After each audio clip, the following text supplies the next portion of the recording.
why did you move here? So there are two reasons why I'm moving. First is personal, and second is the community engagement. So my husband, he was born in St. Louis, and he grew up in Montgomery County. So it's like almost automatic right after graduation that he didn't force me to come here, but there's like a suggestion to explore this area. And the second is this place of Colombia. It's like the whole world is right in front of you. And so with my research of engaging different for Arab Muslim women, so it's just like almost like I hit like the world, the Middle East is right here, and then I found out that there's more. So just like what I saw you in your website, it's like this is a vibrant community. This is like where innovation comes from. And so I was very excited to be part of this community. Now I continue my research. And it's not just a research anymore, it's like my home now, where I get to talk to so many different people and from different parts of the world, from different cultures. And so I was lately I was very moved by two people that's here today that I met. This is Mike Roberts. He's an Iraq War veteran and very, very inspiring people. Thank you so much. And it's an honor to meet you and for you to come here. You really inspire a lot of people, your service and the sacrifices that, some of us sometimes don't understand. And so this is the reason why, I'm trying to do what I can for the veterans and my friends that are here. So thank you so much. Thank you. And the other person that is so inspiring and truly moving with courage and persistence and resilience is Vicki Hills. She's right there. Behind the cameraman. Vicki, she survived 2 cancers. The ovarian and breast cancer. I think it's just so remarkable that you find these people around here. I mean, she's totally represent with the theme of this project, Complicated Conversations. She's bold, courageous, and really unstoppable.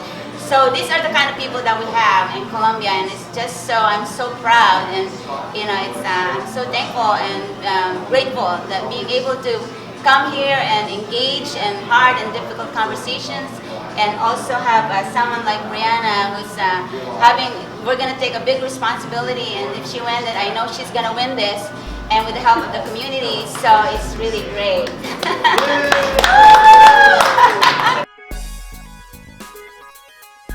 I'm Gabrielle Malfatti. I direct international and intercultural initiatives for the College of Education. And I am a new resident of Boone County. I actually just moved into the county in August of last year. And so I think that it's less about me and more about you during this segment. And as a newcomer to the county, there is so much that one doesn't even think about. Actually, I'm both an immigrant who's been here for 30 years, but yet a lot of the systems that David was pointing to still permeate the way that we integrate into society. So whether you have been in the city of Colombia for the last 15 years as an immigrant, or whether you have been a 30-year immigrant in the States but you just moved to Boone County, how do you see the integration of newcomers into this community, and what is it that your new role, if you were to be elected to this position, would do to facilitate that sense of community for those who come new to it? I think that is a great question, because Columbia, and really a lot of the surrounding areas as we're growing, have been struggling with that question, because we've had lifelong residents of Columbia. We are a retirement community. We are a college community. There are so many demographics that are at odds with each other, and at the same time, we have within the city itself, and I mean really the county too, we have these poverty rates that are disproportionate, and things that we need to think about when we're thinking about how our city and county are presented to newcomers as they come in. So I think that it's important that we have the advantage that I think having newcomers come in all the time, which is what we get, we have the opportunity to do, is that we always have a critical eye. So newcomers that are coming in can maybe see things that people that have lived here for 5, 10, 15 years don't see. And I think if we keep an open mind about that and we accept that there are maybe some new ideas and some new ways to do things, then we can foster a sense of community that's about critical thinking and not necessarily about digging into what traditionally has been. So the two of us here, young people, they work at the USDA. So wow. Yes. So you guys have a question for Brianna. I actually do. I have a question with, we were talking about how we have many different communities, more of an elderly community as well as a college-age community, and a lot of college students, after this last year, it's been expanding a lot. And so the city, the boundaries are expanding. Yes. And so my question is, based on an environmental point of view, are there any certain problems that you've noticed with the expansions and trying to keep our little government going in the right directions? Sure. Yeah, no, they're fun. Yeah. I mean, at the city level, obviously, we have downtown infrastructure issues, and annexation has caused a lot of different complicated issues because we have sewer districts, we have fire protection districts, we have school districts, and everybody wants some kind of predictability for when we have annexation. All right, the tax base is moving. Is some of it coming into the city? Is some of it going into the county? Where is it going? Then on the same token, we have our agricultural interests that we have to keep in mind because we have a really good mix right now of urban and agricultural interests. But Boone County is also home to thousands of family farmers that are, I mean, this is one of the most prolific counties for that kind of thing. So I think the concept of having a 5 or 10 year or 15-year plan for growth is definitely something that should be on the horizon. I know it comes up every once in a while, and that there are certain things like Parks and Rec in the city have a plan to help make sure that they have enough resources and that they have whatever land acquisition in place for what they want to do. But I also do sit on the Greenbelt Land Trust of the Missouri Board. And that, while it's a voluntary thing, helps preserve some of the conservation and prairie land and underdeveloped land, but also agricultural land from being developed if the owners of that land don't want future development on the land. That's their right to have that. So, yeah, no, I think infrastructure is certainly one of the things that is already being talked about but needs to be talked about. It's certainly in your backyard. Yes.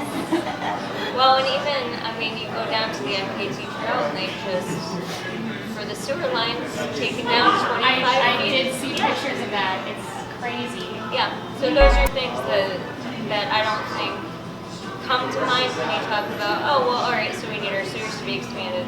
We just cut down 50-year-old sycamore trees. We need to remember those things when we start making plans. With you, with our economy, that you are, Mike, you are in the real, I know that you are in a realtor business, right? Yes, ma'am. So you have a question for her, how our economy, there's really great diversity here in Columbia. I mean, we're not big, but still. Oh, there is. Yeah. I work with several different people from several different backgrounds, and I think, it's really offered me an insight in this community. We love it here. I've been here 3 years. I've worked at the university. I am a paramedic. Get my civilian paramedic license now. I do want that to get done, but I've met a lot of different people here. And I like it. It has its issues. It's the biggest smallest big town I've ever been in. Everybody knows everybody here. So I really enjoy it here, and I enjoy working with people from all backgrounds. So thank you for having me. Yeah. You almost made me pass out when you introduced me. I'd never been on camera before and was quite nervous. So. But you look great. Well, thank you. I saw he's got a license for jumping, so but you said you're gonna be there during the launch of Jump for the Veterans. I will be there. I support veterans in any way I can. I hope you guys all do. Are you going to jump out of the plane? I won't be jumping out of a plane no more. Yeah, no more. But, You're done with that. yeah. I'm done with that. I got 3 kids under 7. I'm not gonna have that. Yeah. So well, thank you so much. So Jason, it's your turn. Maybe you want to turn the camera on you. Not really. So you have a question? What? I do. Okay. For those who don't know, who are just joining in from places around the state, around the world, Ashland is a very small farm community in mid-Missouri. The people, that town is growing. And for those of us that are fairly new residents, let's just say inside of 15 years that don't have homesteads there, that's a beautiful thing. The locals don't seem to be very keen on that. The city council is a bunch of folks who have got descendants that go back to the dinosaurs, and for any kind of change to really happen, they need to die. I mean, that's really what has to happen so the fresh ideas come in. And I don't mean that we need to go out and kill them, I mean that they just have to literally get old and croak. But yeah, I need to clarify that somebody's gonna die under mysterious circumstances and they're gonna be looking at this guy. You're live. So my question is, and I'm gonna use Ashland as an example, new housing areas going up and land that used to be farmland. It's bringing more families up from Jefferson City or to the area who may commute to Jefferson City or to Columbia because it's right smack in the middle. But there's really no infrastructure there. Internet is just terrible. There's no bike paths or sidewalks for kids to get to schools or to the YMCA or anything like that. How do you overcome the challenges that a bunch of good old boys and girls who have been at Ashland their whole lives, who don't want something because they, quote, fear change, whether we want it or not, change is going to happen. Whether we do it, whether it happens today or I die and it happens to my kids, it's going to happen. How do you combat that kind of challenge when somebody doesn't want something because it's never been that way? Well, I think the interesting thing that I found about Ashland is that because the community itself is so strong of new residents, that when something like the library or something like the YMCA is necessary, all those residents come together and do it. I don't know, because I haven't looked at their decision-making process. I don't know how much the way that those decisions have happened have been really inside the city council. Sure. Like that. So I know that part of the infrastructure problem, at least, is that it's a chicken and egg problem. There's no infrastructure there, so there's no tax base for commercial purposes, so there's no revenue, so there's no infrastructure. Right. So that's certainly one of the issues that I know that I don't know, the city council, the business leaders there, the county commissioner there has been on the Southern Boone County Economic Development Council, is one of the things that the current Southern commissioner has a liaisonship to, and they're working on trying to get more restaurants, more commercial properties, hotels, really anything that can provide the tax base so that they can Sure. have something to work from. So Ashland is probably not. Ashland's a great example of growing things. Without a doubt. Yeah, And I look at Ashland as a resident and say there are some benefits to living in this community. One of the benefits being it's got a very tight and a very strong school system. And having 3 children, one who's going away to college, I'm extremely excited about that. Now as a consumer, I can't get a good cup of coffee in Ashland. I have my choice between Casey's or McDonald's. And if anybody knows about Casey's or McDonald's coffee, if you're a coffee snob, it's just a bad thing. So I then get in the car and I drive back to Columbia. So I'm spending my money in Columbia. Now I have a home here in Columbia, but again, like you said, there's a chicken or the egg thing. There's land there and people are talking about, hey, we can put up a hotel. It's going to bring jobs. Well, for who and for how long? Those are the questions I have, because when it's homecoming weekend, great, we're busy. But if it's today that we've got this hotel that's sitting there, there's nobody in it, it's going to go under. And a lot of this, I hate to say this, I have to attribute to a lot of the folks who have been locals forever and ever that don't seem to want change.